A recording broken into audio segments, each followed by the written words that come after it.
Hi, I'm Dino Tripodis. Tonight on the podcast, an internet troll that refuses to go back under the bridge he came from, and the documentary that has him seething.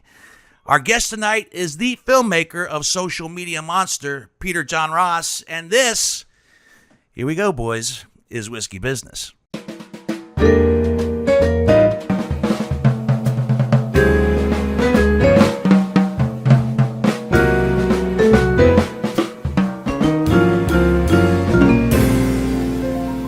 Hi, I'm Dino Tripodis, and welcome to Whiskey Business, the podcast not so much about whiskey as it is one with whiskey. And I will be the first to admit, and I've admitted this before, when it comes to technology, computers, etc., not my world, not my thing. I have never been cyberbullied, cyber stalked. I've been stalked. But, you know, the old-fashioned way, back in the way it used to be. Cards, letters, mail, bizarre gifts left at my doorstep. And hair clippings. And people arriving at places that they should not be arriving at when I was there. And I'm not belittling any of that. At times it was kind of creepy, a little scary, and a little disconcerting. Over the years, I have been threatened.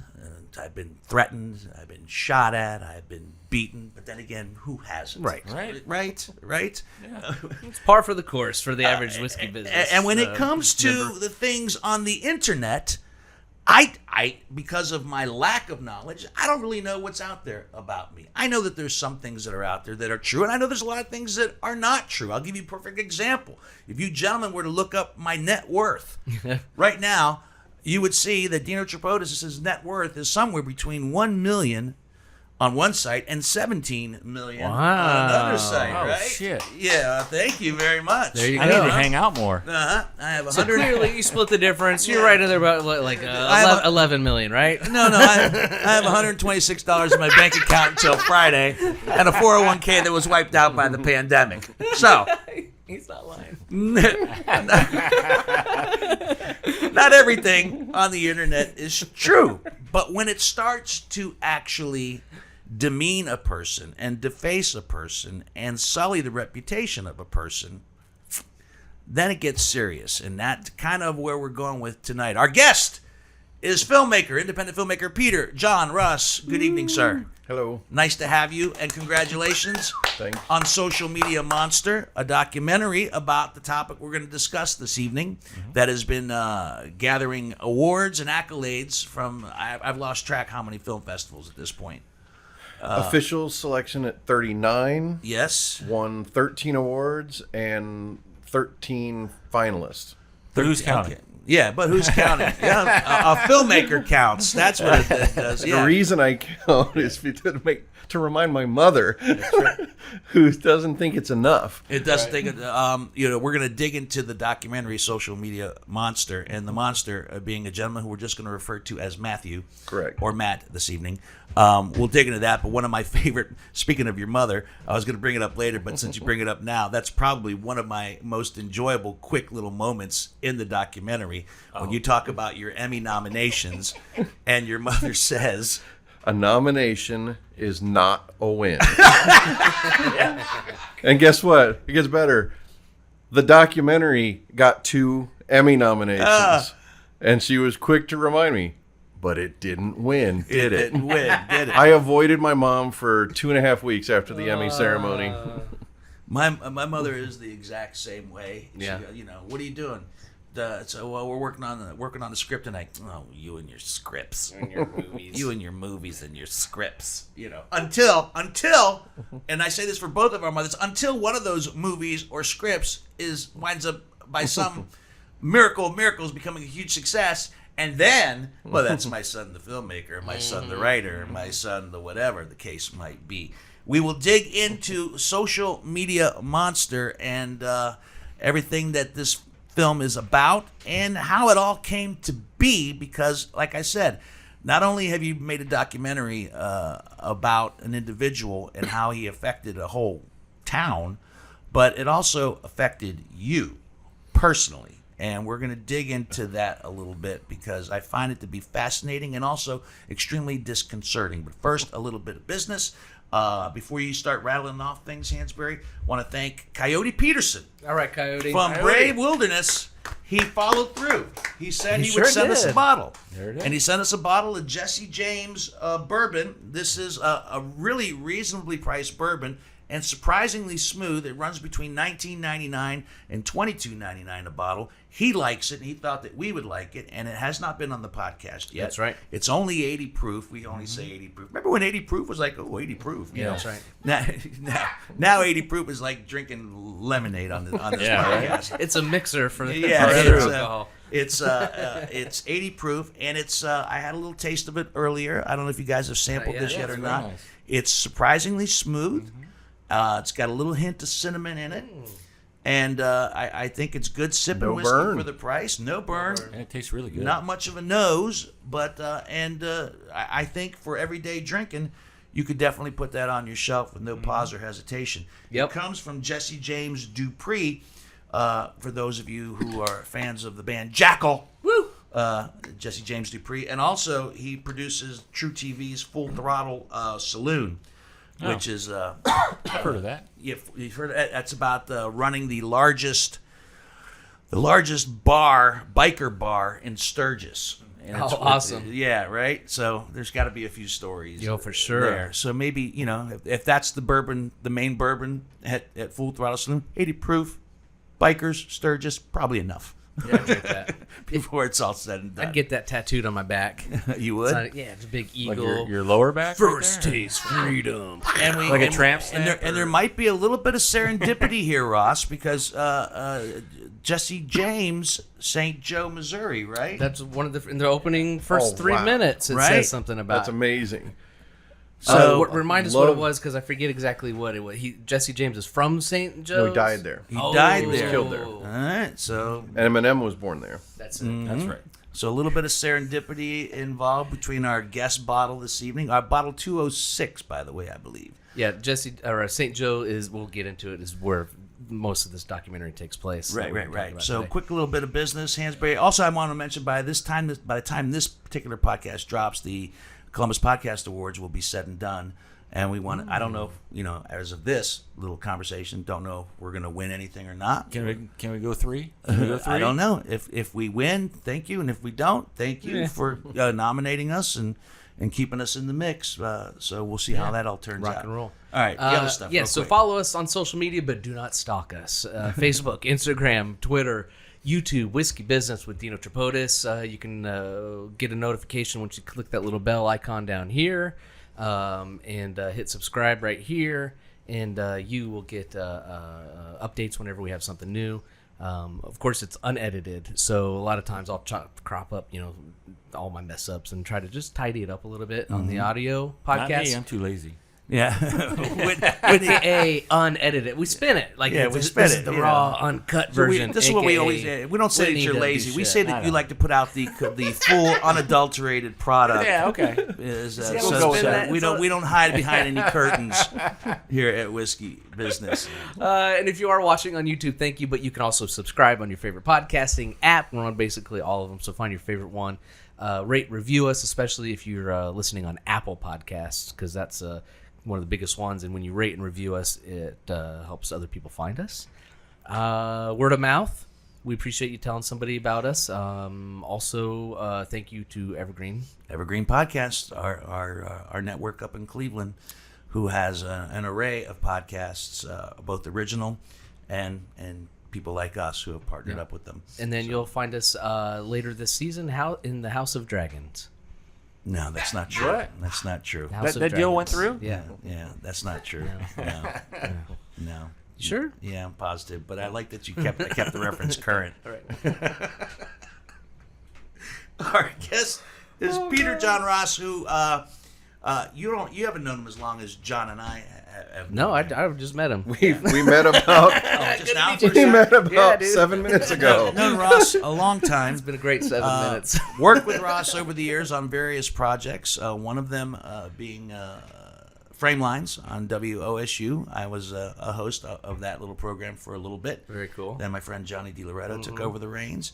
That was a great little show that was stopped.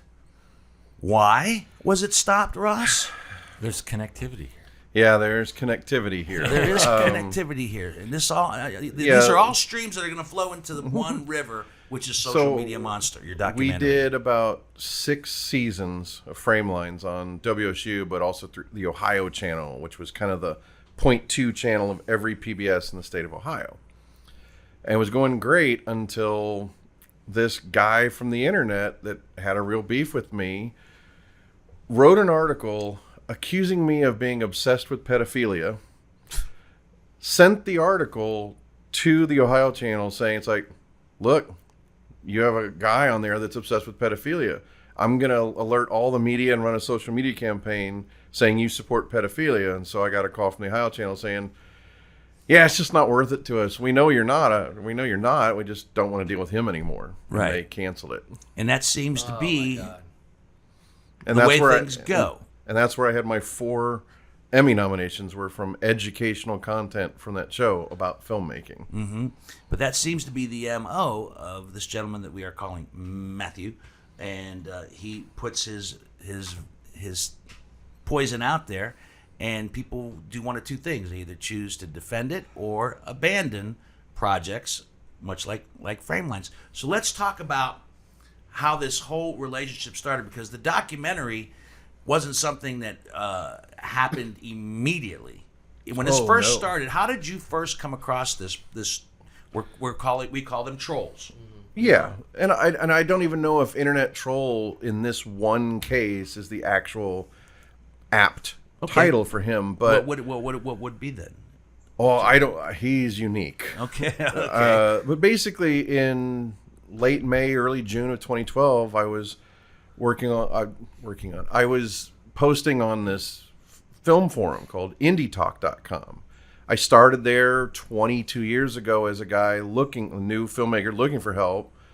By 2012, I'm a veteran helping people. Like, if posting a question, I'm there to help answer it. And he was getting into a fight. He'd written some article about, hey, I was making a documentary about being homeless, and I got to take a shower with 2 strippers. High five. And it was like a bunch of guys were like, that's so cool, that's so cool. But then this young girl I know from Chicago, and I'd never met her in person, but we'd been friends on Indie Talk for a few years, is like, you dropped the homeless thing to try to get laid? Okay. Like, what happened here? And he then gets all like nasty with her, and all it is, it's the first time I'd read, apparently for a year, he'd been on this site and kicked off multiple times under multiple names. And I was just like, she's right, you're wrong. And that's it. And he had a big blow up about it, but I forgot about it. A couple weeks later, I started getting emails, and that was under a name Taylor Hanachek. And then I started getting emails from a Matthew Kane. It's also not his real name. And he sent me like 7 paragraphs of his autobiography that, quite honestly, I didn't read. Because it was like, who are you? What do you want? And I wrote back, I'm like, wait. And after like 2 emails, I'm like, are you the dude that was talking about the strippers?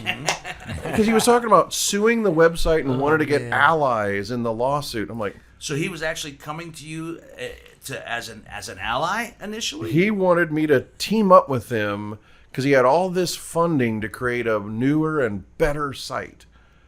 And I was like, after 3 emails, I'm like, I couldn't even figure that. I was so convoluted. I was like, I have no idea what you want from me.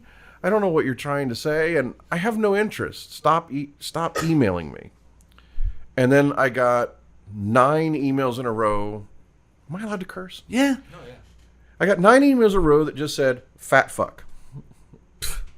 Now, the thing that occurred here, where I'm not proud of it, but I was going through, I never got married, but I actually went through a divorce.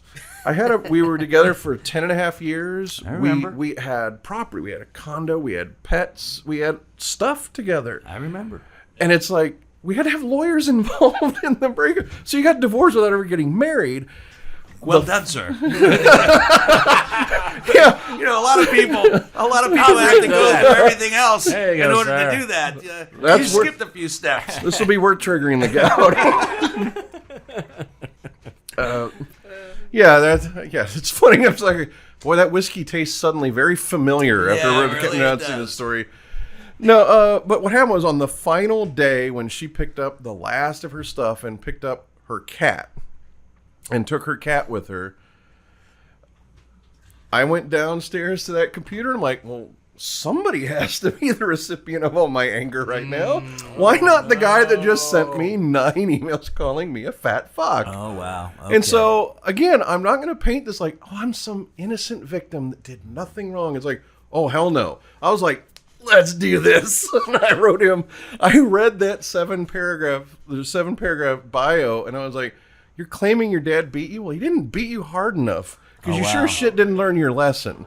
I was like vicious, below the belt. None of this is really. Yeah, I try to smile and laugh, but it's like none of this was good. But you didn't know how this guy was going to react. 'cause No, it was but that doesn't make early what I on. did right. Oh, right, that's what I'm saying. Yeah. But at the same time, I mean, it's not a defense. I'm just explaining what happened. But no, I appreciate the fact that you're right out of the gate taking some accountability. Oh, that is why I'm dealing with them 10 and a half years later. Wow. Because of what I wrote that day insulted and injured him so badly that it left a mark, apparently. But so did Fat Fuck.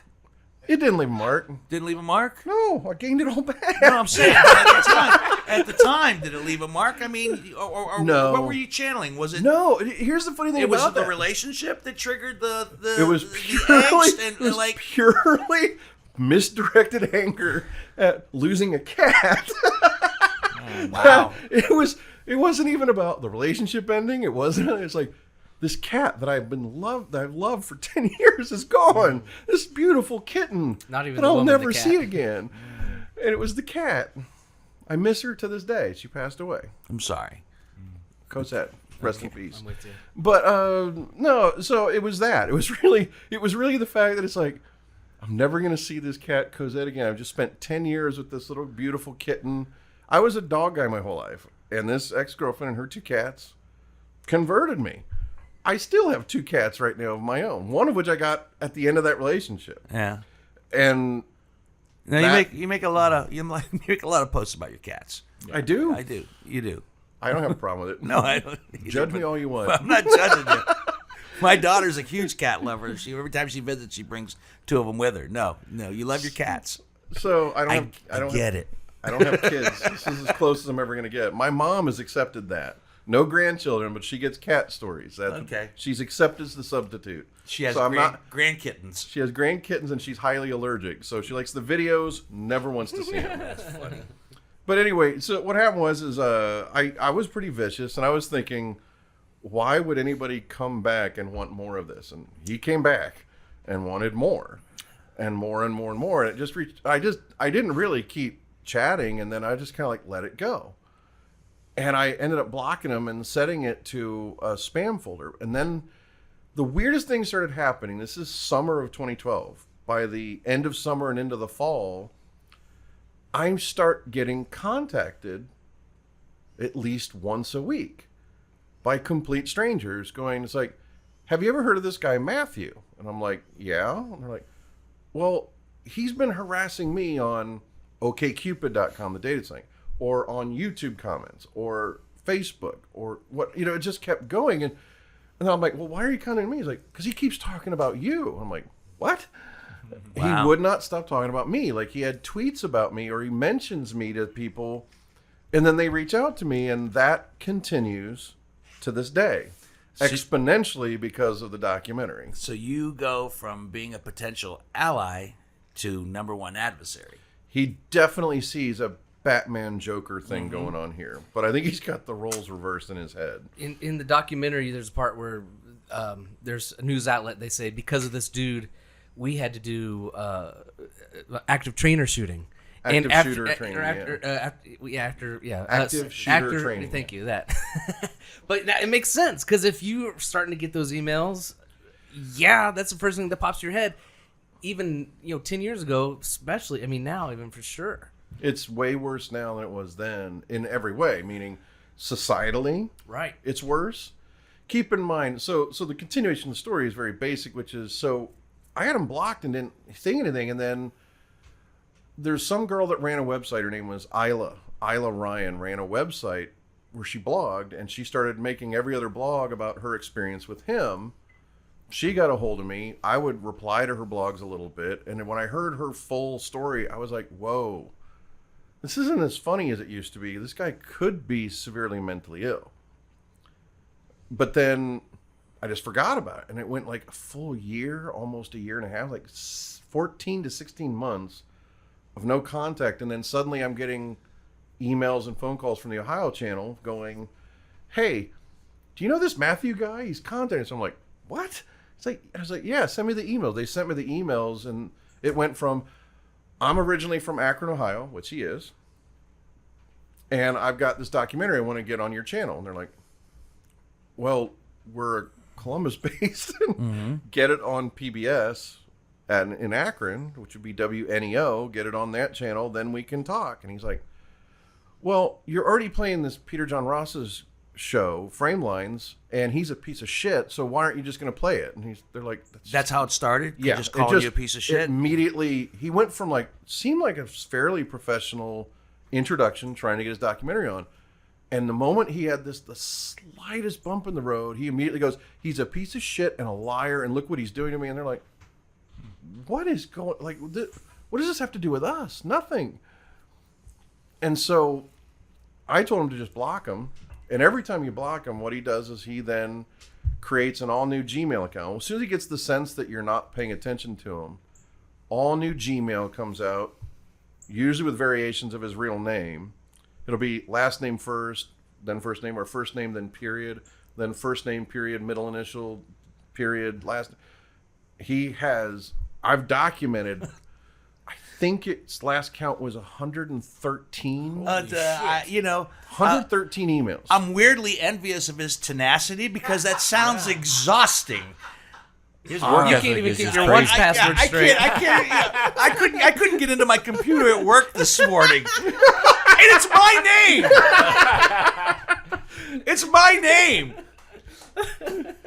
The password's your name? No. I'm saying that that boggles my mind that somebody has that kind of time and that, for lack of a better word, dedicated to that type of behavior. Oh, it's so consistent too. The moment he feels like you aren't listening, it's like, you must pay attention to me. And it's like, the thing that freaks me out is I do not understand that mindset of, clearly someone doesn't want to hear from me, to the point where they blocked him. And it's like, I don't care. What I have to say is so important, and it's not, that he just keeps going as if he has that view of himself that what he's saying is so very important that he has to get past it, even when someone says, I don't want to ever hear from you again. Right. So and at that point, and like a few months later, so this is 2015, 3 years later, I start getting these really weird emails from complete strangers. And it's like partial conversation fragments. I'm like, what is going on? So I checked the special spam folder I set up for the blocks of his emails. He never stopped emailing me. Wow. Multiple times a month. The entire time, never stopped. And what set this off was he created an email list of like 8 or 9 people, none of which I'd ever heard of before, and said, I am demanding that all of you leave me alone. And it's like... That's what he's demanding? He's demanding that all Which of us... couldn't be further from the truth. Well, the crazy for me is like, I haven't referenced this guy, thought about him in over a year. And then, yet again, I gotta own it, could not resist. And I wrote a reply all and said, hey, everybody, I'll see you next month at the Anti-Matthew Cookout. We're all going to get together. No. He's a big fan of Metallica and Dream Theater. I'm like, I've got this Dream Theater tribute band set to play. You know, and I just read these random names, like I'm Jane's bringing the hot dogs. I'm just reading these names, people I'd never heard of before. And I was like, you know, it's like, and Ernest here, he's going to be the MC of the event this time, and hopefully we'll raise some money. I did it as a joke. Yeah. And the fiery response I got was like, I'm contacting the police. You're going to go to jail. Because the address I had was either Lewis Center or Westerville at the time. Mm-hmm. And it had Westerville, so that I knew if mail came to Westerville, I know they got it from the website. And he's like, I'm going to contact the police. I know where you work. I'm like, he goes, you work in Westerville? I go, oh yeah, well, you contact the chief of police. I just shot a video with him, and he's my buddy. He'll arrest you. And I just said it as a joke. Then the next reply was 7 emails to the chief of police of Westerville. Oh my God. Claiming that you're going to go down for corruption, for helping this criminal. And I was just like, I laughed at the time because I'm like, why? What is wrong with this person? It's like this has to be a joke. Like, I really believe it's like, no, somebody's mentally ill. That wouldn't sound this cogent. This has got to be a joke. And I just kept toying with it like a joke for a couple months until I was like, he started getting very threatening, like started to get to violent threats. And that's when I'm like, yeah, I'm not into this. And then in August of 2015, it got so bad where I'm not responding or saying anything. And he was threatening violence. So I went to the courthouse and filed for a civil stalking protection order. And they granted the emergency one. The problem became, you got to find out who this guy is. And at the time, he had just come into some weird large amount of money. You couldn't figure out from where. He was bouncing around the country. He had no address. No one could find him. And it got really weird because then we couldn't find him to serve him.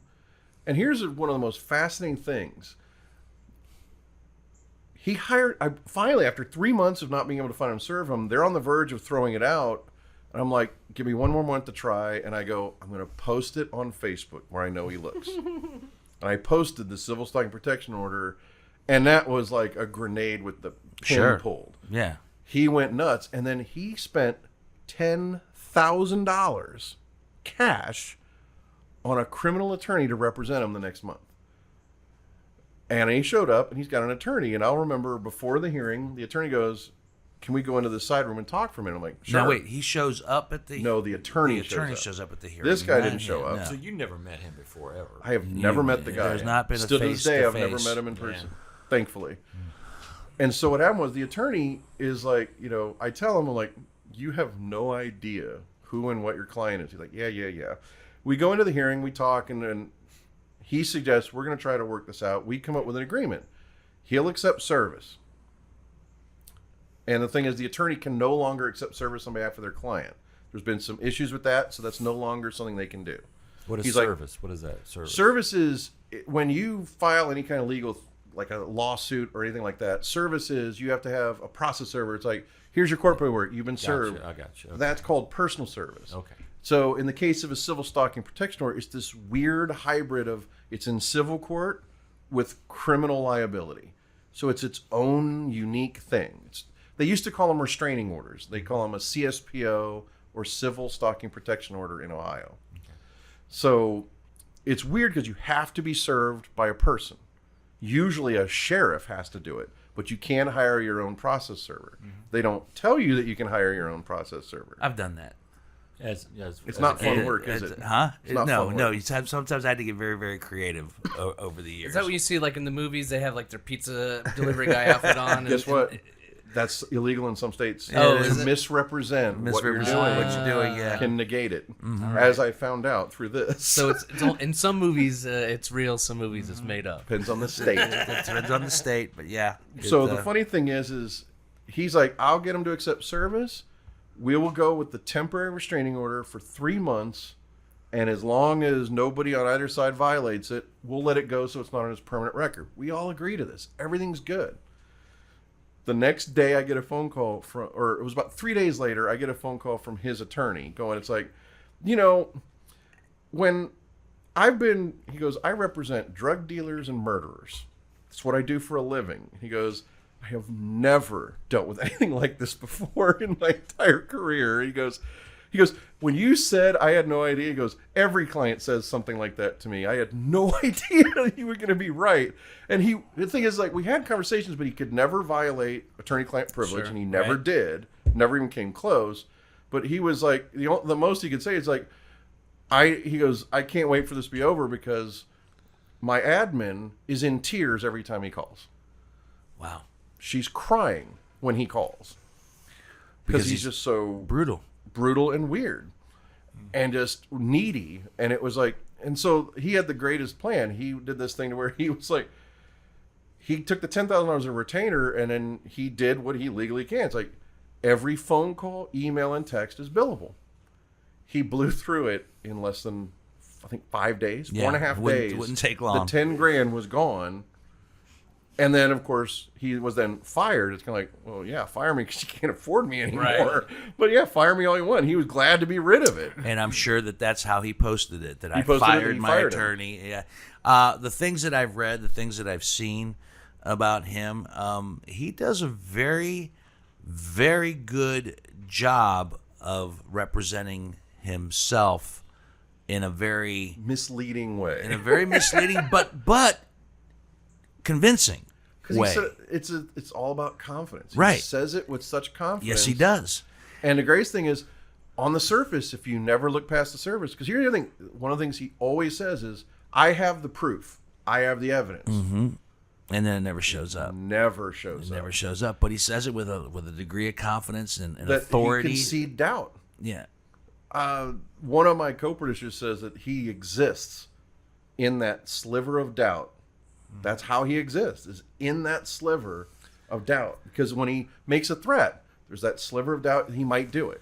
Right. And that sliver of doubt in today's society, especially in this world, the internet and so forth and so on, and social media, that sliver of doubt is sometimes all that anyone needs in order to keep something moving forward and continuing to let it grow and fester and explode into something or die. During your intro, I thought of something that I'm absolutely using in part 2 of the documentary. I can't believe I hadn't thought of this, because I was thinking about it. I was like, you were only on Facebook for a short time before you left it and never went back, right? Exactly. I hated it. I had this thought about, they used to say that the internet was like the great equalizer. It's not. Well, it is in a way, but they're only looking at it as the positives, meaning it's like you have a band that can get popular through audio streaming services without a record label. You see that success. You could have somebody that could never get a studio deal that puts their movie on YouTube and gets discovered by millions of people. Right. Okay, that's so positive. The whole thing was, but that's the positives, meaning it's like, it's the internet is the equalizer. Well, at the same time, someone can do that same equalization for evil. Correct. Which is, I can see doubt by saying, you're a racist. And just by saying it on the internet, it carries as much weight as if it was in a newspaper today because of the internet. So it's the David versus Goliath can be used for evil just as much as it can be used for the good guy to overcome obstacles. Right. And that is his mainstay. And that to me that's the bigger story here than this one guy is. This is David versus Goliath if David is an asshole. Right. So he just wants to get revenge on. So who's David? Who's Goliath? Goliath is the entire world in reality. He's David. He's David. And reality is who he's fighting. In my opinion, I think he's at this stage, and things have just gotten worse. So the CSPO eventually just drops. When his lawyer's gone, there's no service. At 6 months, it automatically drops. So I dropped it. I sat with the magistrate and said, she asked me to drop it. I said, okay. Within a day, he was threatening me again. What did I say in the opening that you said you wanted to? You were just talking about the basic thing of social media in the world we're in today, and I just had that thought about it. It's like I keep thinking about you're barely on social media. I mean, you use Instagram a bit, but and for Whiskey Business, and as little as possible. I mean, I know there's stuff out there, but no, I'm not a huge fan, which is ridiculous given what we do on a podcast on the which, internet. on the internet, which I should be. If it weren't for these two doing what they do, it'd be non-existent. But no, I'm not a fan. I've always I've been a relatively private person, and I know that it's hard to be a private person when you're in the public eye. And I was for 24 years. I backed out for 3. Now I'm back in again. And I know that, like I said, I know that there's stuff out there. And I chuckle when I see something every once in a while, like, oh, wow, I did not know that about me. And or I need to borrow $1 million, yeah, by the way. you need to borrow $1 million. I am not. But it's interesting. And also, this brings me right back to the documentary, because as fascinating as this is personally, as we're talking and strictly about Matthew and you, when we watch the documentary, and if you do get a chance, it's not about me. It's not about you. I mean, there's a small segment in there that kind of that kind of lets everybody know why and how this all began. But the documentary isn't about you. No, not at all. I It's didn't want it to be. No, and I think that was, in hindsight, I think that was a great move. But let's talk about what the documentary mostly is about. So cut forward to summer of 2018. This guy just nonstop, publicly, using social media, Twitter, Facebook, YouTube, whatever, just keeps at me, never lets up. And I stay mostly quiet about it at this point. After the CSPO, I'm like, I just want to let this go. And again, I go 6, 8, 10 months without saying anything about, just not acknowledging it, but still monitoring it, because there's this tickle in the back of my mind that it's like, I have a feeling, and I keep everything. I keep all the emails. I keep everything because I have this just nagging feeling. It's like, this guy's going to be on CNN one day, and I'm going to turn over these emails and say, yeah, I saw this coming a million miles away. And you and I have discussed this. We talked in like it was around that time, 2015. When you fall of 2015. When you first approached me about this, I remember where I was at, and I got the call, and I was very concerned about I got to you. say something, a great story about that, which is our mutual friend, Mike McGrainer. He saw what was going on, and I mean, I would say this of my past. I was a drama queen. I would get mixed up with people, and it was always like, everybody was like, consigliere. We go to Dino. Dino's there to tell you, you're overreacting. Don't worry about this person. I did not. And that happened. Every person before this, it would be like, Dino, what do you think? And you're like, you have nothing to worry about. This is nothing. And I remember McGrain goes, you need to talk to Dino. I'm like, he'll talk me off the ledge. So yeah, I'll talk to Dino. I told you about it. I sent you some links. And the phone call you made, which was big, first you called me, and then you were like, I'm giving you the contact name of a friend I have at the FBI. And that was like, yeah. so this isn't funny anymore. No, it's not funny this is no anymore. longer Suddenly funny. got real. Yes. And I did contact the FBI. And that was my first contact with the FBI. He directed me to the FBI agent in Akron, Ohio, who I talked to a few times. Led to nothing. I know. Then what happened was, by the summer of 2018, I'm just spectating. I've gotten emails from people, and there's now like an email list of different people he's harassed that we all just stay in contact. Some of these people have been in it since 2012 with me. And we talk, we observe, and it's like, that way it does. There was this strength in numbers feel. Give out 5-year chips. Yeah, more or less. That's pretty accurate, actually.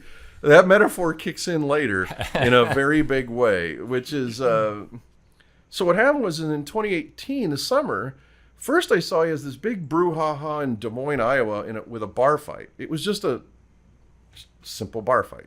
Nothing, didn't even get like Roadhouse with lots of kicks or broken furniture. Just a couple people scrapping. He decides it's going to be a national story because he had some tangential involvement. Went to town, and I just watched it all, just fascinating watching this on Facebook just blow up in his face.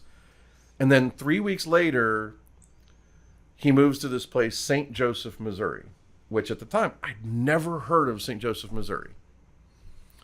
And a month or two after that, I get a phone call from a sitting city councilman named Brian Myers. He's like, are you Peter Turner? I'm like, yeah. He goes, have you ever heard of this guy, Matthew? I'm like, oh, God, what happened? And he's like, well, he's on Facebook and saying this stuff. I'm like, well, how did you get my name? He goes, he made this newspaper called the Daily Independent, and his second article is, there's a loser filmmaker from Columbus, Ohio, spreading rumors about this newspaper to the citizens. And I'm like, how am I spreading rumors to a city I've never heard of? Well, loser filmmaker is better than fat fuck. That's true. It was a step up. The pedophile one still kind of burned. The pedophile stuff burned a little bit. It did. I'm not making light. I'm just. But yeah, Yeah. But I thought it was hilarious, and so then yet again, it's like I just started observing, and I talked to a couple people that Brian knows, but not many, and then throughout all of this, because I'm a filmmaker, several people when I tell the story will be like, "Why don't you make a documentary about it?" I'm like, how horrible and stupid would my life be if I made a documentary about this? And then what happened was, it was St. Joseph. Almost like it was an entity of itself. The city is a character because it's a town of like between 75 and 80,000 people. A few major companies have a think tank. So you have this heartland conservatism with this highly intellectual liberal bent that's just coalescing in this fun, strange little town. And they just dealt with Burdick with so much wit and just laughter and yet humor, while yet there was serious stuff. They just dealt with it in a way that I'd never seen. And I found the city so charming that it was like, I'm thinking about it, but I was still saying no. That it culminates to the kind of like, I'm going to spoil the movie a little bit, is by October, he's left town. And the FBI was investigating him after he threatened the newsroom there. And the threats are vague. They weren't threats of violence per se, but he definitely made them feel so uncomfortable. And we're talking like less than a month after the Annapolis newspaper shooting. Yeah. So to say that newsrooms are on edge from somebody with a serious grudge, let's just say that the nation is primed to be active shooter drills. Right. You're less than a month after that. We did it at the radio station about that time too. Mm-hmm. And that's the thing is, and with no threats. But they did it. They did it specifically because of this one guy. And so what happened was he reached a point where the whole crux of the movie is, yet again, just like Des Moines, he involves himself in a situation he had nothing to do with at an IHOP. Outside, there's a guy and a girl that supposedly get into an altercation. They were yelling at each other in the store when they left. Burdick says first that he was punching her, then he changed it to she was being choked. And there's been multiple variations of what happened to her, but no one saw the physical altercation but him. He goes in and asks these three guys, hey, come help me beat this guy up who's beating up this girl. And they're kind of like, she's called the cops already, and this is none of our business, and it's quite frankly none of yours. And he starts to berate them. They start to berate back. He goes outside, but once the couple's left, so they call off the police. So he's waiting for the police. They don't show up, and he's standing out there just waiting. And the three dudes come out because he's been in the store yelling. He was calling them pussies. Mm-hmm. And these guys, it's like 2:30 in the morning. They were at a bar. They're clearly trying to be sober, but there's venom there. And they're like, this guy is saying insane things. And they're kind of like, he wants us to fight. But they never got to the point of being into a fight. But they were like, please just shut the fuck up. And he wouldn't do it. I'm surprised. I've watched that particular video in the documentary that's in the documentary. And I'm really surprised he didn't get his ass kicked on that very night. Yeah, because his own video that he shot with his own iPhone, right? He sent that to the city and the police and the FBI. I got the link. I was able to eventually download it. He had it as private so no one could get it. He flipped it to unlisted at some point, like a year later. I'd already edited the documentary and never had the IHOP footage. Oh, all man. I had was 5 people describing the video. Yeah, I don't remember in the first cut that I saw. It wasn't there. It wasn't in the first cut. It wasn't in that first cut because I didn't have it. Mm-hmm. But to hear him be himself on his own video is the most damning thing in the entire movie. Because before that, if you listen to him, he's like, I'm this super cool, laid back guy. I was there in the city just trying to help people. I was trying to run a newspaper. I was trying to open a recording studio. Yeah. For And free. then everybody, for no reason whatsoever, everybody turned against me. Next to a gun range. I found that very strange. A recording studio. That, to a gun range. I'm so glad he got, nobody gets that joke. He I set got up it. an audio recording studio at an active gun range. Why? Why? How does that work? Cheap. And he didn't. His soundproofing was like the cheapest Walmart sheets, not even blankets. So it's like, It that's, could have been spring for the blankets. so it's Have a good like, drummer. so I tried so hard, but is a documentary. I can't tell people just say this line. You can't do that. No. I was trying so hard to get someone to say it's stupid. Please say it's stupid. Please say it's stupid as hell to have a recording studio at a gun range. Please say how dumb that is. And I couldn't get anybody Nobody to would say take it. the bait. I put you Damn off it. track. Sorry about that. One thing that I've Funny, noticed though. with him, and I've dealt with people like this in my past, and one thing that seemed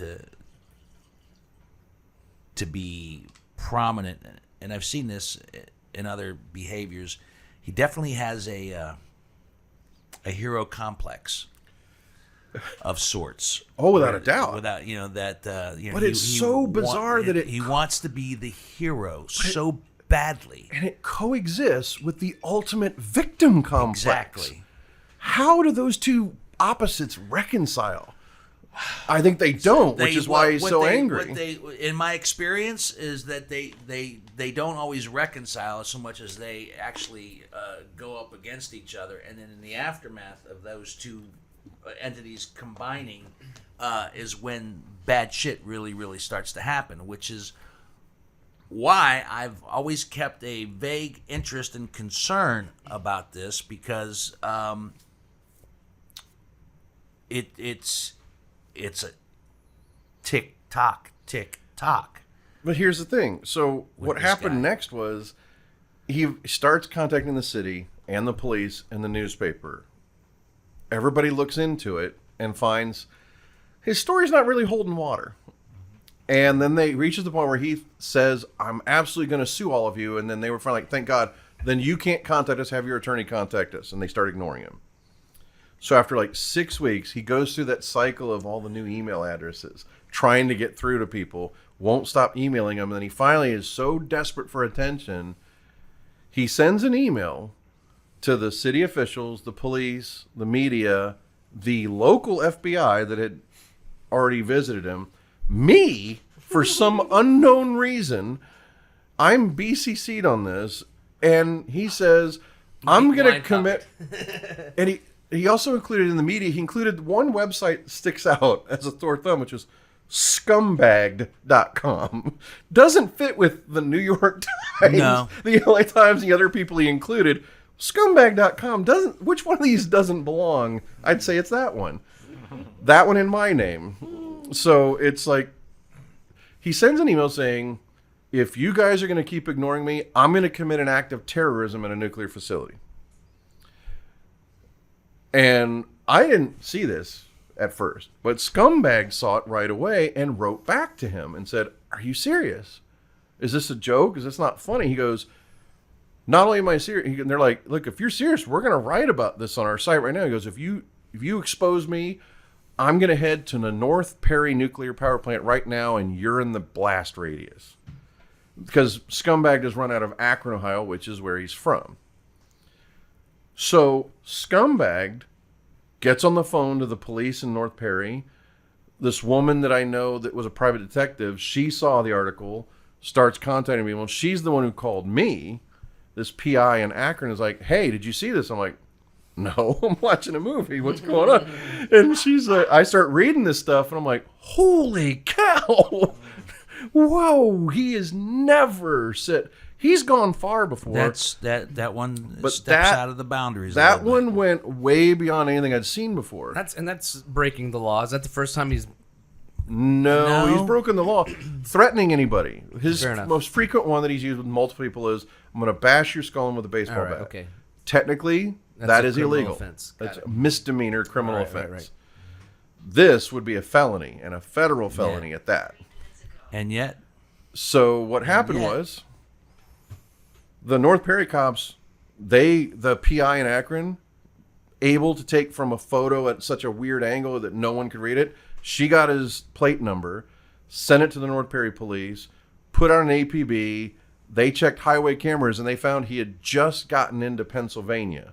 He was at a diner, but because he crossed state lines, huge hassle to extradite him. And because this was all email, here's one of the greatest secrets. This is, again, part of the bigger story that's way more important than this one guy.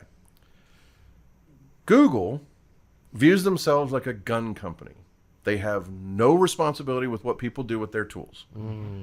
They don't even really fully respect court subpoenas. If they say, we have a subpoena, you have to get this in 14 days, they'll be like, maybe 30, 40 days we'll get it. Within 30 days, we'll get it in 60 or 90. What are you going to do? We're Google. And they generally don't answer those calls. So the thing is, you can only hold them for 48 hours. You're not getting an answer from Gmail to prove that was his email. So he said, let him go. let him go. And then they turned it all over to the FBI. But because the police had detained him in Pennsylvania, he realized he's in deep shit. So what he did is he creates another email address of course.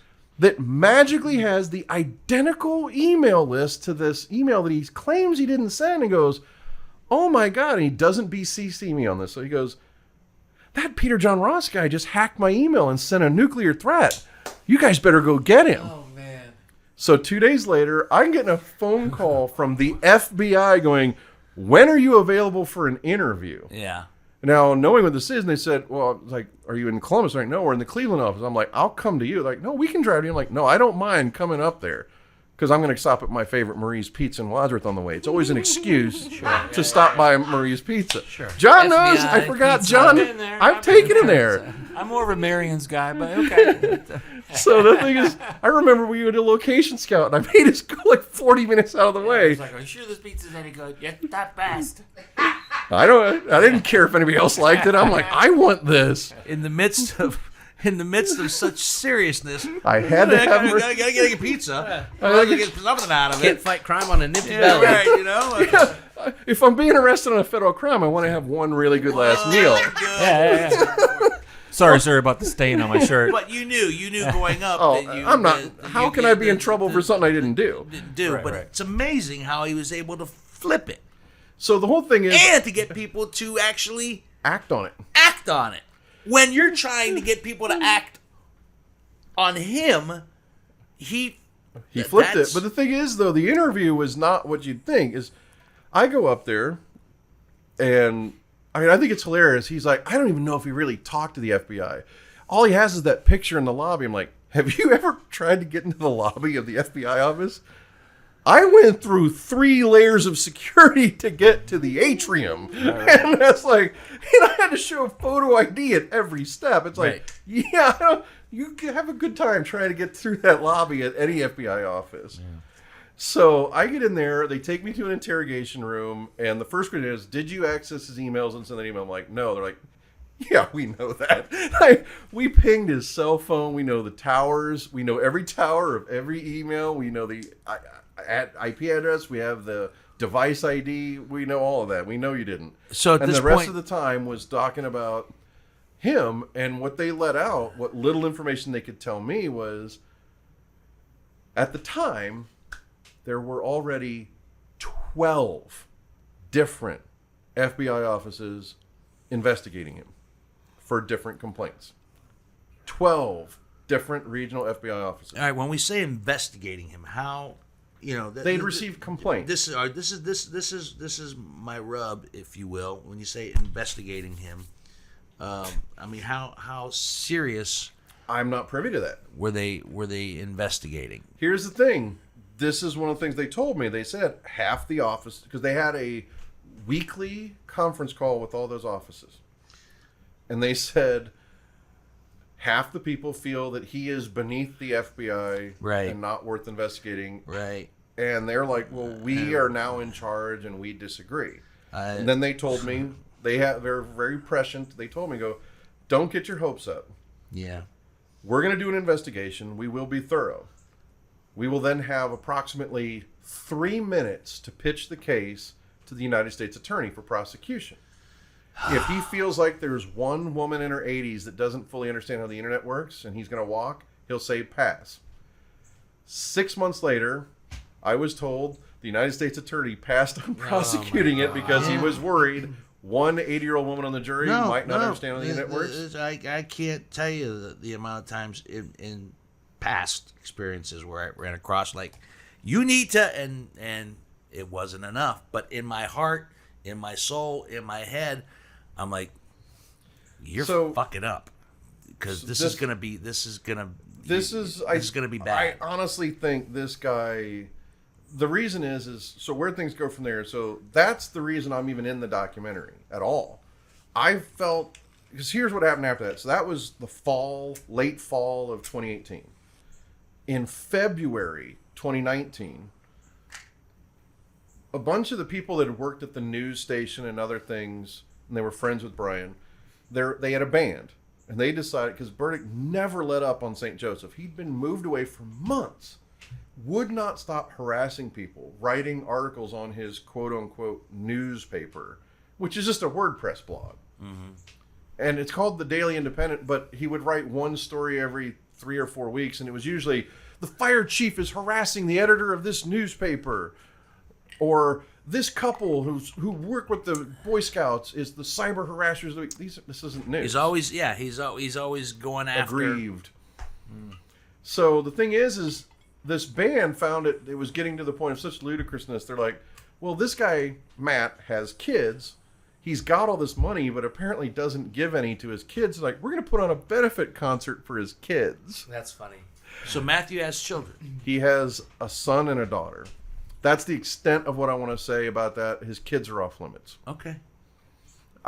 Any discussion about that? I respect that and I agree with that, but when I think it's about terrifying this, to think that he's a parent. When I think about this, when I profile it, I did not factor in the children. He has an adult son and a daughter, a young daughter, from 2 different mothers. He was never married to either.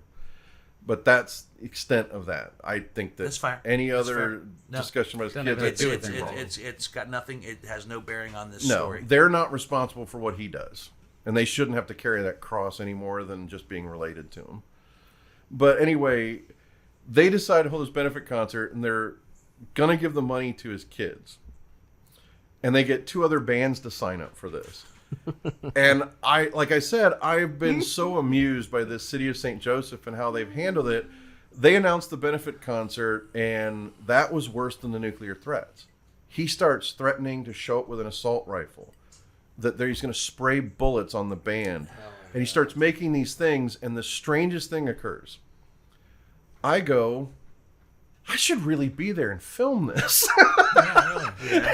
That was the tipping point for me. It's like, any remotely sane, mildly intelligent person would be like, that's the last place to go. And I'm kind of like...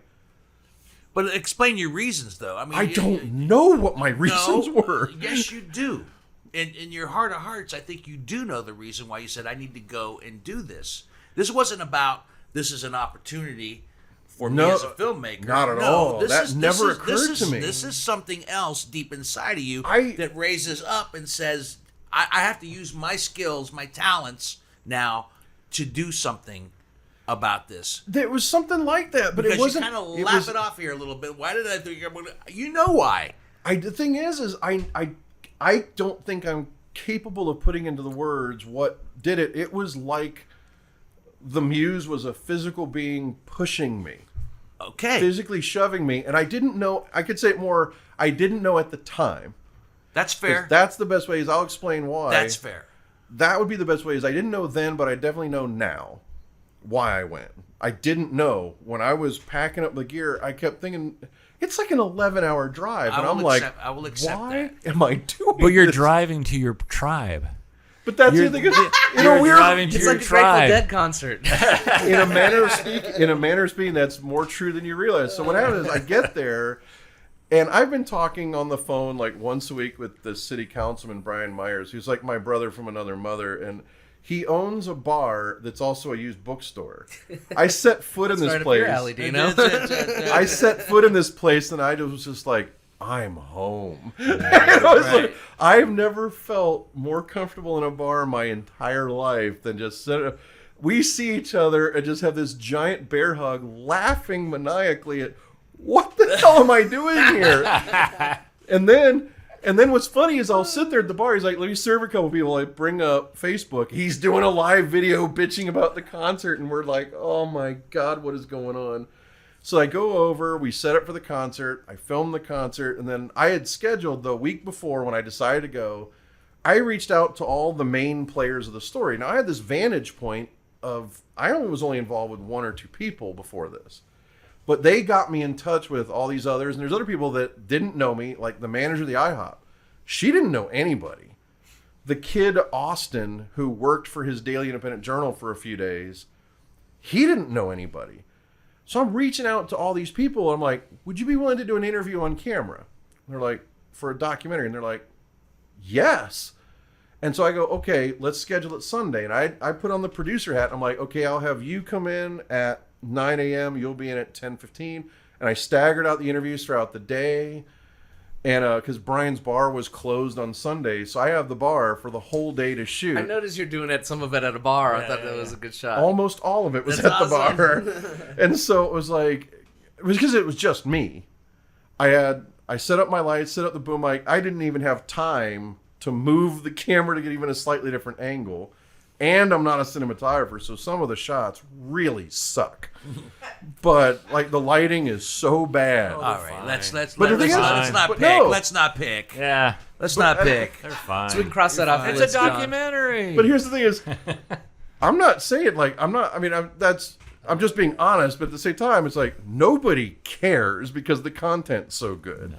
Right. So what happened is I start getting their stories, and this is when I had the single most profound experience I've ever had as a filmmaker in my life. I start doing these interviews with these people that have been harassed by this guy. And like I said, I'm on an email list. I've talked on the phone with a bunch of people. Like over the years, like literally over 200 separate victims over the years. I've talked to them on the phone. We've done a lot of emails, Facebook stuff. But sitting physically across from someone and they're telling me their story, and as an interviewer, I suck because I'm like, that's just like what happened to me. I start telling them my stories. Half my footage is me yammering about what happened to me. And I had a catharsis. It was what you brought up earlier. It was like an AA meeting.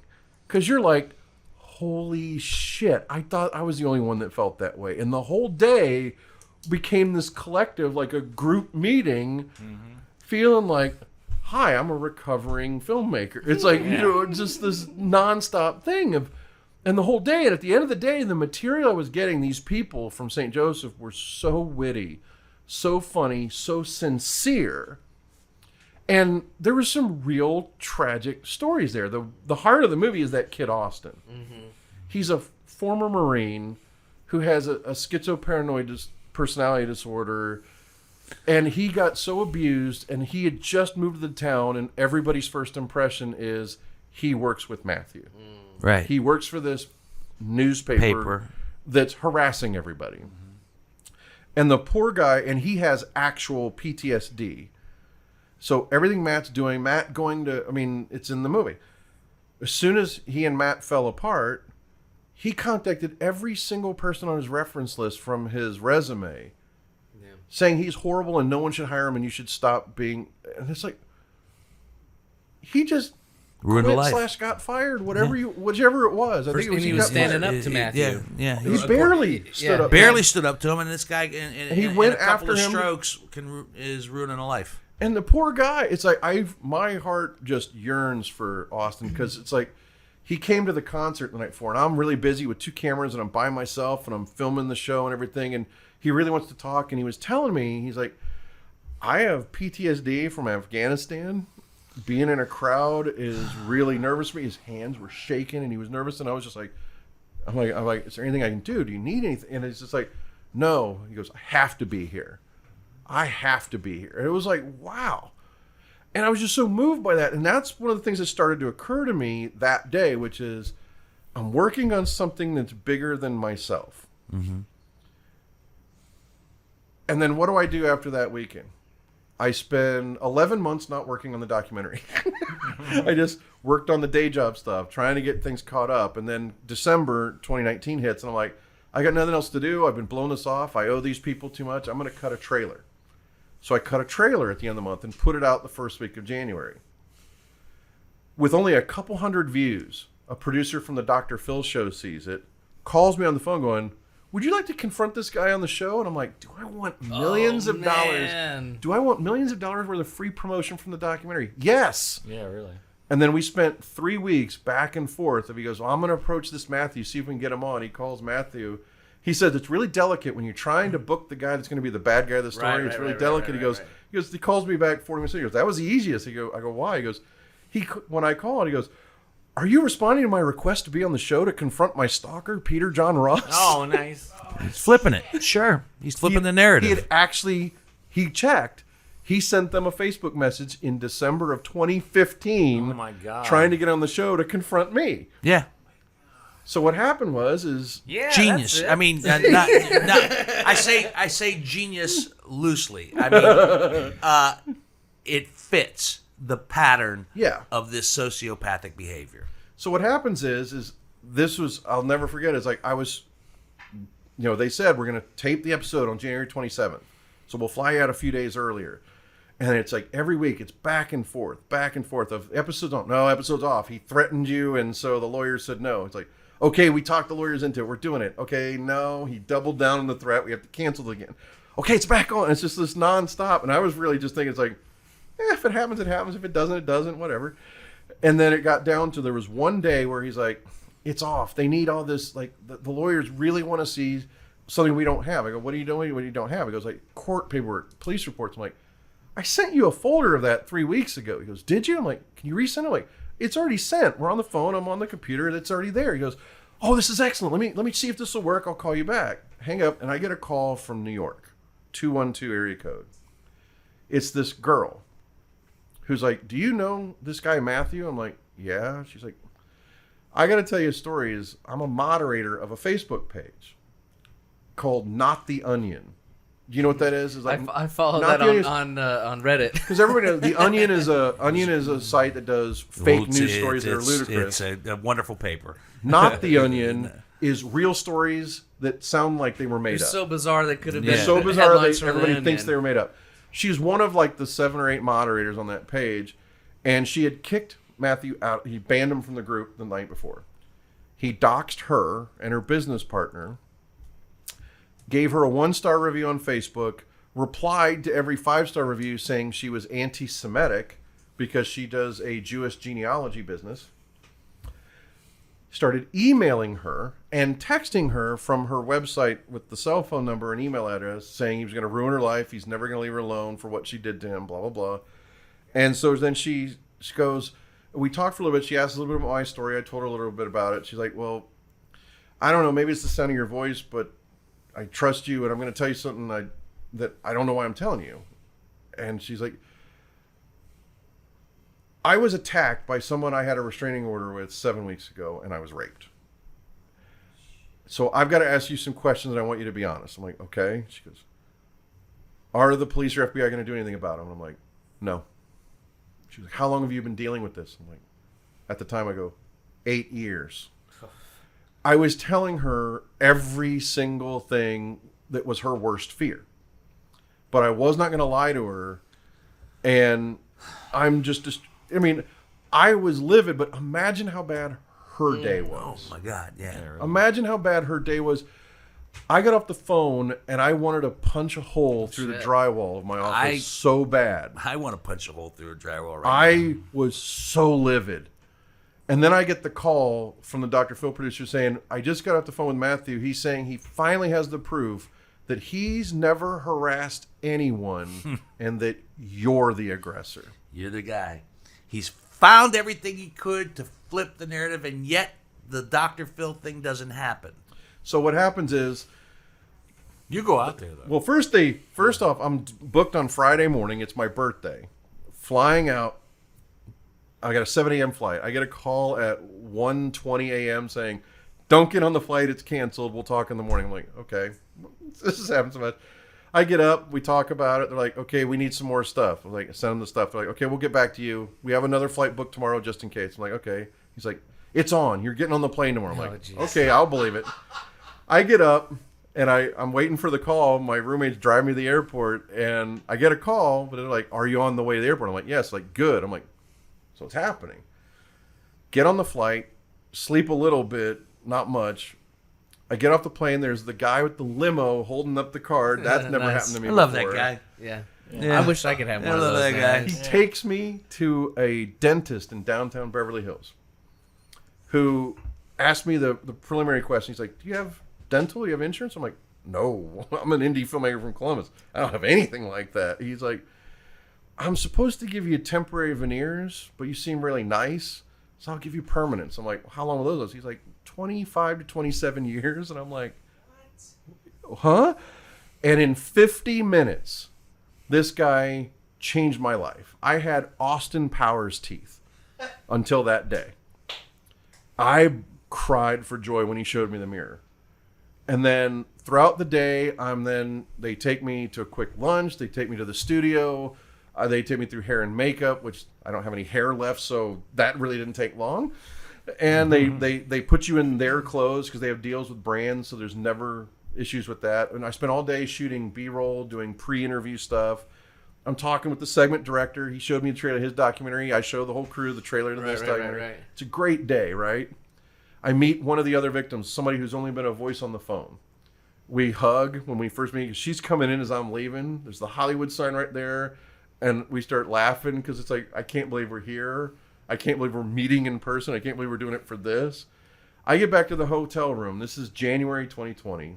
It's a year after, or almost a year after I shot the majority of the documentary. And I have a complete and total emotional breakdown. But the best one I've ever had, which was all day long, I've been hearing this drill sergeant voice in my head going, what the hell have you ever done to deserve this? Do you deserve to be treated this way? Because again, to tie it all in a button, it's like from that breakup 10 years ago, I really got into hard self-loathing. It's like, I want to be a better person. I've been trying and trying and trying. And first thing I tried to do to not be an asshole was, well, it wasn't to not be an asshole. It's like, well, just stop talking to people. If all the damage is from talking to people, it's like, still be an asshole, but just don't spread it around. Apparently that's not the right choice. And when you don't have a therapist, it's not as easy to find that answer. You have your consigliere. You can come to me anytime you want. You've been telling me I was an asshole for many years. Help us all. But no, but all truthfulness, it's like I'd been spending years trying to be better, and I made this realization that night in this hotel room. It's like, holy shit, I'm actually better now. I do deserve this, because it's like I made a project that isn't about me and my ginormous ego. I made a movie that's about something important. It's about these victims. It's not about this guy Matthew at all. It's about the people he's affected. It's about their lives. It's about how they're affected.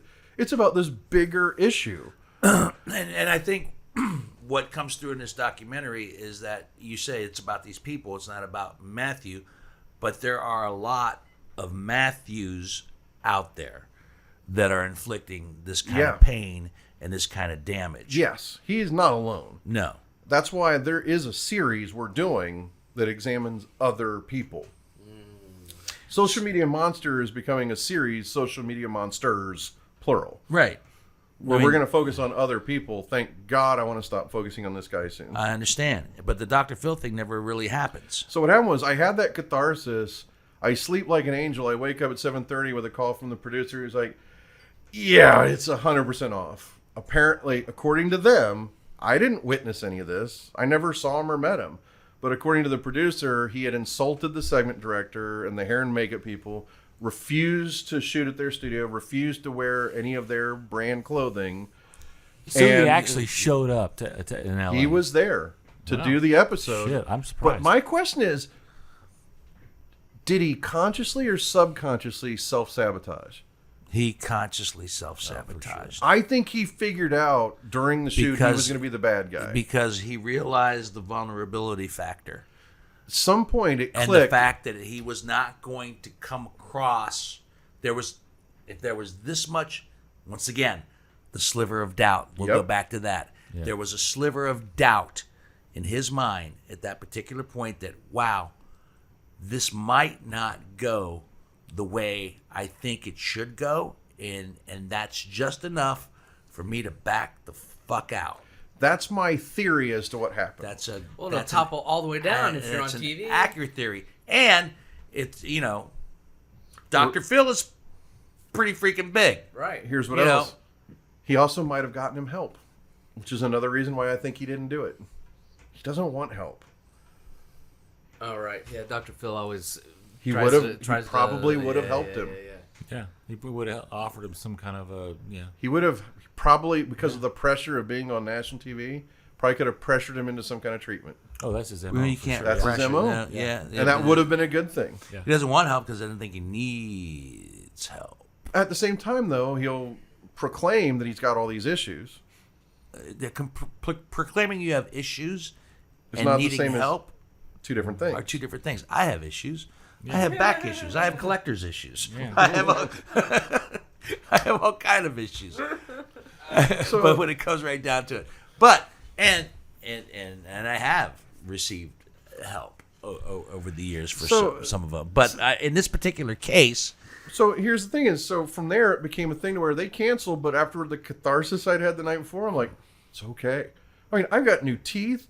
I'm in LA for free every day, breakfast, lunch, and dinner. I'm hanging out with a different friend I have in LA. Like Joe Lorenzo came out for breakfast Nice, one yeah. day, and I got to hang with Joey. Joe is doing well, by the way, out there. Oh, he's doing great. He was on Bosch's final season. That's before right, it yeah. went on. Yep. Yeah. And I just saw him a couple weeks ago when he came through town. Oh. No, Joey's great. I saw an ex-girlfriend I knew in high school who lives out there. She ended up taking me to the airport. there you go. And After the and night then before, you know. Mickey Fisher and I had lunch. Nice. And it was so amazing. Is Mickey Fisher from Ironton, Ohio? He created that CBS series Extant. He's doing very well. He was a writer producer on Jack Ryan season 2. Yeah. He's And done very well. Yeah, he's doing Mickey's okay doing for great, himself. and he's like the sweetest, nicest guy. And we had lunch, and I'm trying to ask him what he's got going. He's like, "I don't care. Tell me what happened with Yeah. Matthew." No, but I get it. It's a fascinating story. I couldn't get him to give me any tips or advice. He's like, "Tell me more details about Matthew." So he's been like a joy. He's had to block Matthew 2 or 3 times on Twitter so far. I find it fascinating for a lot of Oh, reasons. man. I don't need to go into them in this particular, given my past history. I find it fascinating for a lot of reasons. But as we start to wrap up here, I do have some questions. Shoot. I'm going to start with number 1. Speed round. Regrets. Do you regret ever poking that tiger? 100%. I 100% regret ever poking the bear, mocking him in any way, shape, or form. It didn't occur to me at the time that I could be dealing with someone who's potentially Dangerous. severely mentally ill. And dangerous. Not even the dangerous. No, isn't- there's danger. There's danger in the mental illness. That's the mental not- illness is the bigger issue. But that's not my reason for regret. My Okay. reason for regret is if this guy is as severely mentally ill as I suspect he is, then what kind of dick mocks him? You know what I mean? And at the same time, I have to tell this quickie story because it's relevant and it's something I reshot my interviews in the documentary like 4 times, and in this final time I was able to put in something very important to the basic premise, which is this guy, when you watch the movie, it comes across that he's likely severely mentally ill. The thing is he does and says things that are so outrageous and ridiculous, it's a reflex and you laugh. But then I now feel terribly guilty when I laugh. And the greatest story, my greatest Matthew story of all time, there's a Facebook group called Edit Sweet Stories. It's like 75-80% British editors. Top of the line. They do movies, TV shows, BBC, cutting edge editors on the planet for film and video and TV. it's a group that is nothing but, they're like, the premise is pretty clear. It's like, come in here and bitch about stupid directors, producers, and clients, but do it anonymously. You don't want to lose your job over it. So come in and just say, I just had a stupid producer that says, what button can I press that makes the actor cry? And they're like, no such button exists, sir. It's like, it's just silly stories like that. It's an emotional button that you need to push to make the they're also actor like, it's cry. like, it's like, can you, do you have a take where they, turn around and do this? I Like, get it. like, is there some way we can make the actor turn around? It's like, the shoot was 12 weeks ago, sir. We can't make the actor do anything right now. So simple stories like that where they're just making fun of stuff. Matthew gets in there, posts his demo reel, and proclaims, I'm the greatest editor that ever lived. And these editors, who are the best in the world, take him to task. First off, for not understanding the way the group works. They just start mocking him, laughing at him, nitpicking his reel, going, it's like, they were like, is this a joke? Like, are you serious? You can't be serious with a reel that bad that you're the best.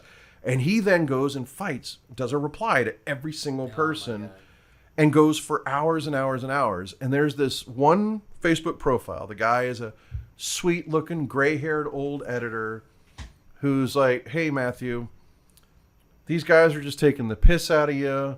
I'm sorry they're being kind of mean. They really shouldn't be. You just misunderstood the point of the group. If you just kind of like ease off of this and start over, Right. you'll find some really good people here. Poor His bastard. response was, Poor bastard. go fuck I was yourself. gonna say, as I soon as you work said it, with poor Emmy bastard. winners and Grammy nominees. You don't know how shit works in the industry. And the next two responses were burned into my brain forever. The first one was, holy shit, Matthew just told the editor of Downton Abbey he doesn't know how things work in the industry. The next comment was, he won an Emmy for editing last week, dipshit. And you can't help but laugh at that. It's horrible. But then you think about it, it's like, how much control does he have over these impulses? I still laugh when I hear that story. That's a good point. But you don't know how much control he has. What's like this mastermind plot, No. or just bad instincts? And the thing is, and it may not be stable, in that he could have, I believe he's been diagnosed by 2 different doctors as borderline personality disorder. But I think Ray Charles can see he's a narcissist too. He's not only blind, he's dead, and he can see it. I mean, he is an absolute narcissist. He is, if you look up the definition of malignant narcissist, I know what that he definition fits is. that to a T. It's perfection. At times you think, is he schizophrenic? Is he bipolar? No. Look up malignant narcissist, and you combine that with borderline personality, because he has these manic phases where I think he believes his lies, and then I think when he gets to the lucid state, he knows he's lying, but he's got to defend that he lied. Sure he does. So it's Sure he kind of does. like, that was the hardest thing for me to reconcile for years is he crazy? Because it seems like he knows he's lying sometimes. And when you factor in that borderline personality, it all makes sense. Yeah. There's a lot of Hate to use the word sociopathic crazy. behavior in there, and that he also feels that he's always right, Yep. and he's never going to get caught. And that's been proven to be true. And as long as that continues to be proven to be true, that just feeds Escalates. into where he's at. My next question is, are you afraid at this point with the whole process and where it's escalated and where it's at? I would, yes, Is there fear? 100% there's fear. I have a window of safety that has a limited window. Because at this stage, 3 different psychologists have estimated the same thing that don't know each other. This YouTube doctor that specializes in narcissism that he harassed, when we spoke on the phone, said this. A doctor out of New York who's going to be in part 2, he told me the same thing. And then a police psychiatrist in Oregon told me the same thing. The moment I make this documentary public, they all believe he's going to make a beeline to my house to kill me. When 3 separate mental health professionals say the same thing, I'm paying attention. I have a civil stalking protection order right now, and that feels That's like just a piece of paper, my friend. It's just a piece of paper. Right now, it's a shield because until the movie's out, once the movie's out, I think he's going to feel like a caged animal. He's going to feel like, I have nothing left to lose. My life's over. I'm caught. Everybody will be able to see it, and he's going to have nothing to lose, and he's going to come straight for me. But there's one, and I don't mean to ruin the documentary or spoil it, but there's one small thing in your documentary where he is aware of this documentary and the fact that he wants to be famous. He wants to be the hero. There's a small piece in that documentary where he's actually, for lack of a better description, kind of excited and happy that he's getting recognition. But it's that duality. It's that duality. Yes, it's that my dream's coming true. What I've always wanted to be is famous. But he doesn't like being famous for this. Doesn't like being, but at the same time, he can't help but recognize the fact that this attributes to some sort of fame, be it notorious fame, whatever the case might be, it's still in there. But we have to give the guy some credit of one thing. He is compelling. Without a doubt. There's the one thing is he has this twisted charisma. I mean, if that twisted charisma could be actually focused and aimed properly at something positive, he might actually. But I don't think he can. No, I don't. He's too busy playing the victim to actually. If he just ignored me and everybody that gets in his way and put this kind of effort and attention and focus into the things he claims he's trying to do with activism or filmmaking or journalism, which, by the way, I don't consider him any of those things. I think that those are things that he claims to be. He claims to be a journalist, an activist, and a filmmaker, and he will staunchly stand by those things. He's proven that. He uses those things. He's in your documentary. He mentions these things that I've done, but they're not real. They're delusions. That. They're just delusions. I mean, at least and the same thing always comes to me, which is, why do you care that I don't believe you are? He says I'm a shitty filmer. Like, that doesn't have any effect on me making movies. But I would say this, though, is I wish the guy was not as fascinating. I mean, if he wasn't as fascinating as he is, I don't know that you would have made this documentary. Exactly. I wouldn't have paid attention if there wasn't something magnetic about him. And the other thing is, here's where he has a point. Nothing I've ever made has ever been this successful. It is attributable to him, but for none of the reasons he thinks. Not the right reasons. Isn't that the ultimate irony? Yes. That it's like, I do attribute that it's like, the reason that I'm getting any accolades or awards is, yes, it's for the work I did in the film, but you cannot take your eyes off the guy in the movie. You can't. No. When I first started watching it, I wasn't sure. I was like, I thought Matthew was the guy we were interviewing, and I called Dino. I'm like, you gotta be fucking kidding me! What's going on here? And he's like, no, you dumbass. He's like, who's the guest today? The guy that makes it. Matthew? Question mark? Holy God. You know what I just did, knowing there's a camera there? I tried to cover my teeth. Yeah. I just tried to cover my teeth again. Don't have to do that again. I don't have to do that anymore. I don't know if we're going to edit this out or not, but honest to God, given my previous experience in dealing with sociopaths in the past, I would relish the opportunity to interview him. I think that the thing is, we may edit this part out. You take him on. The thing is I have interviewed him, kind of, in that, like, there was a thing last fall in November of 2021 or August of 2021. He was on Twitter live video for hours, and he just kept stomping his feet going, I want to talk to Peter John Ross. I want to have been interviewed by Peter John Ross. And all these other friends of mine are like, well, I'll talk to him. And he was like, I don't want to talk to you, Brian Myers. I don't want to talk to you, this person. I don't want to talk to you. So finally I was like, I have some questions I want to ask. And so I logged in, and he's like, finally, you're here. And it reached the point where it was so frustrating because for him, not me. It wasn't frustrating for me because he just kept throwing insults at me. He called me a fat fuck. He would just say just different things. Like he's like, you're just a talentless loser from Columbus. Like you're an utter failure as a filmmaker. And the thing is, I just ignore those because that's the big upside of making the documentary for me is the moment I decided to make a documentary, I started to role play. I don't like the word journalist because I'm not a journalist, but as a documentarian, it's kind of like I'm perpetually trying to be objective. So all the insults just kind of go away. They don't mean anything to me. I've never felt anything, and I attribute it to the movie Roadhouse.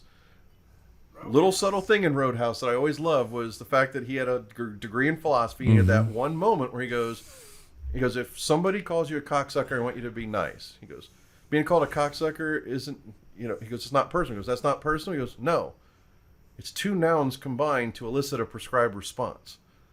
One of the greatest quotes in cinematic history and one of the worst movies ever made that I love dearly. I love that movie. I love the movie, but I will never say it's a good film. No, it's not a good film. It's a fun movie. The plot is about as thick as a sheet of paper.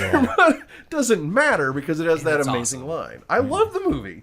And they're rebooting it, which makes me sad. I love Jake Gyllenhaal, but please. Oh, but that's is another that Ronda that's Rousey? another topic. That's another podcast. Movies that shouldn't have been rebooted. There's a Ronda lost. Yeah, She lost the part. we'll mark that down for a future one. And last question before we start to wrap things up, and then I got a couple things I want to add to it at the end. You kind of mentioned it in a sense when you said once this movie gets into actual release and people can see it. But my question for you personally is, where does this end and how?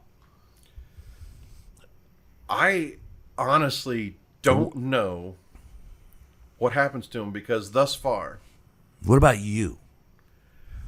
I'm working on a part 2, but I'm only going to be the co-director because it will be my story and I can't direct that. I understand that. So what's going to happen is the further we get into part 2, where I'll be directing the interviews with all the other people, all these other victims, for lack of a better word, I'll still direct and edit those, but I will not have any say or edit over me and my story.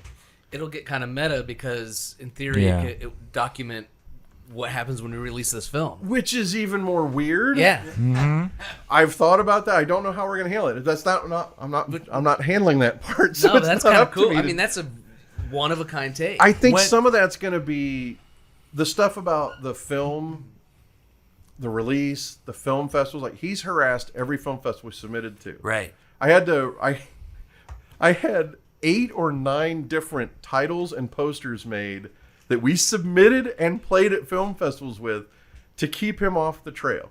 That's great. He had no idea Once again, what we submitted to. I admire his commitment and follow through. The man is relentless and he does not give up. His work ethic is amazing. It is. It is. And what's amazing about the work ethic that he has is to avoid actual work. Right, exactly. Right. Because he just came into some money, more or less. Was No. that- or- Money is long gone. all right, okay, all right, If never mind. if you want to find out about the money, when we get an opportunity to watch the documentary, you'll see. It's a fascinating story. It's a fascinating story. He has none of it now. He is currently and it was a lot of money over the years. hundreds of thousands of dollars. That he I got. can't state in a podcast the amount. Yeah, we won't state it, but when you see the documentary, and let me ask you that too. This is a part B question as far as where does it end? When, how? I've seen it. We saw a screening just a couple. It's very Sundays good, ago. Ross. Very good. It was great. It was It's your great. best work, man. I'm telling you. It's your No, it best really work. is. It really is. But when will anybody that's watching this podcast says, "Oh gosh, I want to see Social Media Monster"? One way or another, it comes out first quarter of 2023. Okay. It is either going to be on a well-known streaming service or not. But if it's not, I No. did not say that name. No, you did not. Well, the Tugalova catfishing story is out right now. So I'm just saying, I wonder if the success of that will It's a help the trend of this there. theme of We have several options. documentary. I think that if it's not going to be with one of the major streaming services, we're never going to get HBO Max.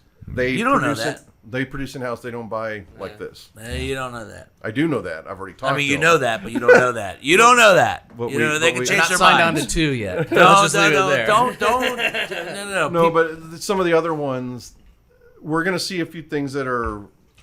The thing is, the problem is, this is an ongoing situation.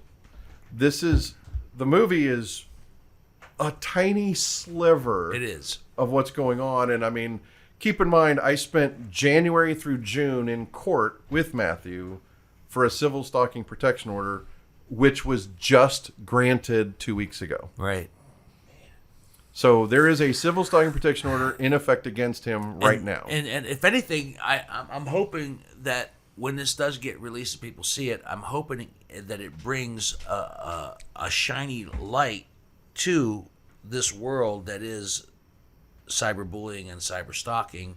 And also, I hope it brings a shiny light to the mentally ill factor as well. Yeah, I think that's a crucial thing. Because you say in the documentary, once again, I hate to keep spoiling the documentary, but you make some references to the fact that we deal with things after the fact. Mm-hmm. We deal with so many things after the fact. After somebody has committed an act of carnage, we deal with it after the fact. Oh, we found out that so-and-so had this history of this, and that, and There were signs all over Facebook. We don't look at don't look at the signs. So I'm hoping He was a loner. Right. that something like this actually that makes us pay more attention to the signs prior to anything horrible happening. I don't have the ego to believe I can affect that kind of change, but I could say for part 2, we already have lined up. We're going to be interviewing a United States senator, hopefully someone from the House of Representatives, lawmakers about the laws. We're going to be talking to a psychologist. We're going to be talking to former law enforcement that work in cyber crimes. And what we're going to find out is that it's until the laws change, law enforcement is hamstring. Yeah. Yes, they are. So, I mean, think about how much we've moved into living through our phones, through social media. But it's the wild, wild west because police are like, we're here to deal with the real world. That is a quote to my local police that it's like, we don't deal with this. We are here to deal with the real world. We don't have a detectives bureau at our little agency here. So we don't know what to do with this. And I mean, and so I'm a dad, and we've been dealing with some of this stuff online with our kids, like some of the games they'll go into at 9 and 7. Already. And it'll be like kids YouTube, and there'll just be some weird, inappropriate shit. Right, So yeah. I, that's a whole nother cat. You know what I'm talking about, Chip. Yeah. So that's a whole nother rabbit hole. So I guess my point to what you're, add on what you're saying is like this trolling, or however you want to phrase it, is just a sliver of the surface of It's just this one whole tiny. Because again, your think story. about if you want to do radio or television, you have the FCC to contend with. Right. You want to go on the internet, there's nothing. Nothing. Yeah. And then you have Facebook, Twitter, and Google. It's like there's no law saying we have to do anything. And then, in fact, the Section 230 law says you can't hold us liable for anything. Even the shit that they're supposed to be for kids is Debatable. creepy. It's weird. Never show your kids my kids' show called Uncle Pete's Playtime. Is that a challenge? Yes. The first one is a mutual friend of Dina, and I, George Caliotis. He and I we partnered met and created George. this. I love George. George is great. Good guy. We George did- has been on the podcast. The math we- teacher? Yeah. Yeah. In the actor. We did this thing where he did a fake children's show that's supposed to be supposed to be like if Tucker Carlson did a children's show. Yeah. The first one was about sharing, and he goes, "Hey kids, let's talk about sharing. Sharing is bad. Sharing is just a mild form of communism." Yeah. Was that Uncle Pete? Yeah, Uncle Yeah. Pete's Playtime with George. Yeah, it's That's fun. Great. It's And, great and stuff. what's funny is that would end up on YouTube's Kids, and as No, a goof, it wouldn't. it could. That's what I'm saying. It could Somebody slip would post through. It could slip Here's the great through. thing Be a weird algorithm. Yeah. My favorite Oh, thing is mathematics, let's go. the greatest thing about it was I actually had like a 9-year-old kid review it, going, this show's terrible. This is all the morals are wrong. He thinks he's funny, and it just one of our greatest achievements was having this 9-year-old's YouTube channel rip it to shreds. Nice. All right, as we wrap things up, I will say this to you as a coworker, a colleague, and as a friend. How many years ago was that phone call that you 7. 7? Whatever I did then, even though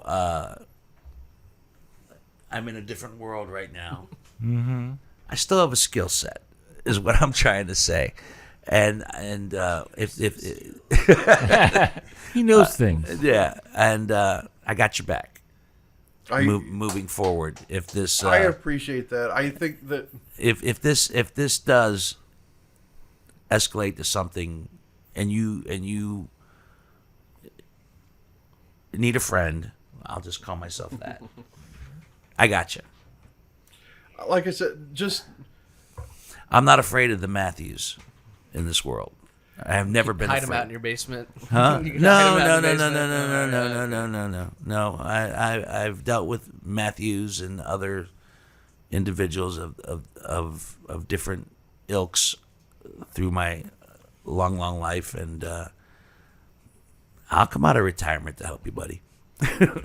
if I need the help, I'll let you know. Right now, until I have a release date, I think I'm safe for now. But I think he's so transparent with his thoughts. I mean, he made in the last 7 days, he's made approximately 49 Twitter videos, upwards of 30 to 55 minutes long.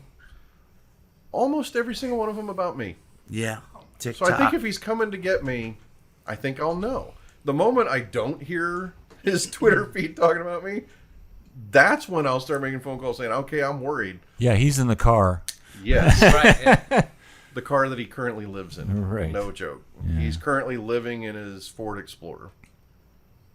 He actually, the saddest part about this is he catered his life to be able to continue to be abusive to people online while pretending to be all these other things. Like, he has no relationship with anyone in his family, no significant relationship. All he does is this, while claiming that because he thinks about and cares about these activism causes, he thinks that somehow justifies his violent threats that he's made to various people. it's rationalizations. Yep. Rationalizations, my friend. We all have them. But the weirdest part is he clearly, I mean, here's what's funny is I had a conversation with Erin Brockovich, the real life woman, Erin Brockovich, and He's threatened her, right? she's one of his most favorite. Yes. yeah. She's very high on his radar for targets. This podcast is going to ruin something when he finds out she and I talk on the phone. He didn't know that before this. Oh, he was shit. going to find out later, but I didn't necessarily want to. 1 hour 46 minutes. Write that yeah, note yeah. down. I Can don't you get know. Julia Roberts' phone number? We've been trying to get her on the podcast for years. Aaron Brockovich? No, Julia Roberts. Oh, Julia Roberts. The funny thing is, see, Sorry, Ross. he harasses the hell out of Erin Brockovich and this journalist named Diane Diamond. She was the one who exposed the Michael Jackson stuff in Right. the 90s. That name came up when we first started talking. She was prominent in our discussions. The funny thing is, I was talking with the two of them, and I was like, of the three of us, who do you think he hates the most? And those two were like, oh, honey, it's you. Yeah. He hates you so much more than us. Did he talk about to her? He's been mentioning you to Erin Brockovich? I don't know if he's ever mentioned me to her, That's but last year, Erin had a show on ABC. She was executive producing a show that was I remember that. autobiographical called Rebel. Burdick had been emailing ABC Television, the showrunner, the star, and Erin trying to get the show canceled. The show did get canceled, but not because of him. But he probably thinks that it did. He probably does. It was because of him. But what's funny is Erin was trying to explain what the situation was, and words didn't cut it. And a mutual friend of ours had sent the documentary to her. She goes, She goes, do you mind if I show this around ABC television? I'm like, yeah, right, go ahead. And then she did, and I started to get phone calls. Holy crap. And it was like, and Hulu was like, we love this. We will never air this. They're like, we already have to deal with his psycho craziness. I know. Imagine if we played the documentary. Like, we love it. We'll never take it. We loved it though, and then we're like, you mind if we show it to people? And I'm like, and that's an go interesting. ahead. That's an interesting place where you're at right now, because Yes. I know that you have done interviews, and those and some interviews have been Harassed. axed, and because they don't want to deal with Matthew. yep. So, Actually, Ross, I gotta tell you the truth. When he told us that you were going to be on the show, and I saw the documentary again, I was sitting there going, do I want to get into this shit and have a microphone in front of my face and interact with Ross? Do I want to deal with that shit? I honestly struggled with that for a couple of days, dude. and I gave him the out. Oh, I know. I gave him the out. and here's the thing is, I gave everybody on this podcast the out. If you don't want to do it, I completely respect it and understand it. and so would I. No, why would I be angry at someone? I'm going to change everyone's voices. Change my name to Bob. Well, keep in mind that 80% of the end credits are pseudonyms. Dude, I'm telling you, I didn't see a lot of people in that list. 80% of the names of the end credits are pseudonyms. I had one of the producers recently was before the Columbus screening was like, I want you to change it to my name. I want you to change it to my name. I'm like, you have a son. That's it, and that's what I told him. He made a reference, an unflattering reference to himself, and I said, no, that's not at all what it is. You're being protective. There's a difference. I said to this guy, I go, you have a son, you have a wife. I don't think it's time yet. I don't think you should reveal your name. I don't think it's time. You don't want this. And I talked him out of it because he wanted to take the stand because so many people have backed out. So many people have backed out that he wanted to stand there and I am welling up a little bit. I was like, he wants me to not be alone. I get that. And I won't let him because it's like, I know your wife, I know your son. I don't want you to do this. It's like, I can't fully stop you, but I am the one who gets to type the name in the credits, and right now I'm not doing it. But it was very moving in the same way that when I did this first screening last summer in St. Joseph, first screening of the movie, and we did it under the fake name. Oh, what was it? Oh, nice. No way. This is definitely a two-parter episode. What do you think, guys? It's possible. But, I mean, the thing about it was when we did the screening in St. Joseph, Diane Dimond flew in. This former cop from L.A. flew in. This guy from Oregon flew in. This guy from Minnesota flew in. This guy from Florida flew in. They did it for me. And That's nice. That's nice. It has changed me as a human being making this film, because it's like if I didn't have success before, I think it can be attributed to maybe I didn't deserve it. And I still can't fully say I deserve anything, but I don't feel like I'm a giant piece of shit anymore. And I feel like I'm helping these people get some kind of relief that the justice system never gave them. Mm-hmm. And the fact that I can tell their story to bring a light to something that's not getting any light, it makes me feel better about myself. And it was so moving to have a standing ovation. I've never had that at any of my screenings ever before. For God's sake, you were there when I played that horrible sci-fi thing I made, New World, that I pretend never existed. You're right. I helped a little with that. I remember. And yeah, it's amazing when people stand up. I've never really had that happen either. But that's hard I get to it. believe. That's hard to believe. Whatever. I mean, keep in mind, what most of the audience doesn't know is that we made a movie together. Yeah.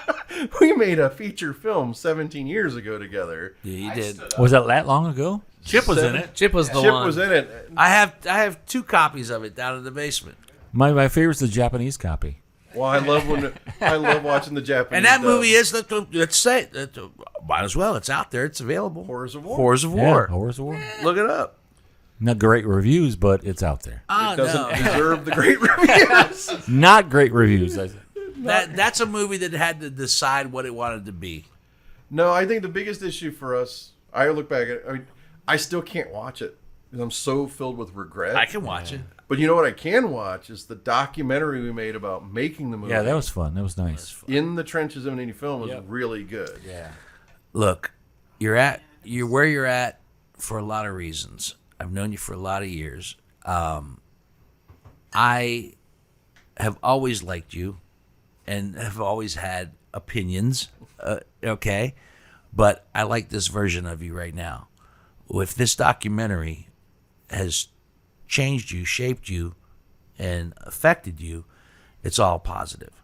So moving forward, my friend, I wish you nothing but the best of luck in the future.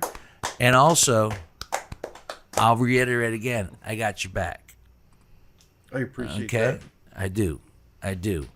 We're going to wrap things up this evening. Our guest has been Peter John Ross, the director and creator, filmmaker of Social Media Monster, which will be available eventually in 2023. Yeah, I know. We finished off the Jesse James, Thanks, America's Coyote Peterson. outlaw bourbon Thank whiskey. you, 80 proof. Thank you, Coyote Peterson. And a note in respects to Coyote Peterson.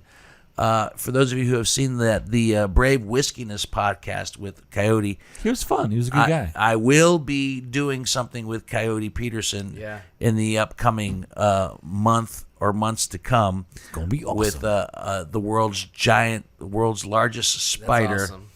I believe that the concept is, are you braver than a fifth grader? and Yeah. while I am on a lot of things, not when it comes to spiders. The arachnophobia spider. You know, I am that scared big-ass to one. death of spiders. If Matthew came in front of me and had a spider, fuck. He couldn't do it. That would be Matthew's out. That's great. And finally, for once, my kids think I'm cool because they Because of Coyote Yeah, Peterson? they're like, you met him? You met him? Oh, my son was the same way. My son's like 25. He's like, right, holy right, shit, really? Anybody, Buster Douglas. Who's that? More to Coyote come, Peterson. More to come with Coyote Peterson in the months to come, and we will be following right up with it with the Whiskey Business Podcast when all that happens. So we'll keep you on top of that. Ross, thank you so much, man, for being candid, for being honest and forthright. I hope that a lot of people watch this particular podcast and get something out of it. So, Hansberry, on that, let's wrap up things with a little bit of business. Yeah, real quick, Ross, what's your address? Sunnyboo.com. Okay. No, I'm goofing, but what's your website where people can find the trailer and everything? There's socialmediamonsterdoc.com. Then it's socialmediamonsterdoc on Facebook is the big thing. He's such an ass. No, the thing is, it's not as if he doesn't already. What have it. hours of the day are you home? right? I know. Well, you know what's sad? I have 7 security cameras singularly because of this guy. And the other thing is, I spent a lifetime being anti-gun. There's a gun in my house I right believe it. I believe it. Lifetime of being anti-gun, and I'm like, Second Amendment right here, There you baby. go. So just stay tuned, like you say, the first quarter of next year when we'll be able to see the movie. One way or another. There's 4 of them in this house, and they're all spaced out differently. What, cameras? No, guns. Thank you for subscribing on your favorite podcasting app. Make sure you smash that subscribe button. Rate and review us. If you want to watch this episode, of course, you can find us on YouTube, Whiskey Business with Dino Tripodis, where we have the unedited, raw versions of this podcast. If you got anything out of this particular podcast, if you feel that you are a victim of cyber stalking or whatever the case might be, cyberbullying, I hope that you find a way to remedy it, and hopefully that maybe as we move forward, this actually does something to help that particular wild west dilemma that for years now has not been completely and satisfactorily addressed in my opinion. It's a world that I'm not really a part of, but I think after this podcast I will be. whether I want to or not, and that's fine because I can deal with that. Ross, thank you. I want to thank. Can I say your real name? Yeah, sure. JW. Gern Blanston.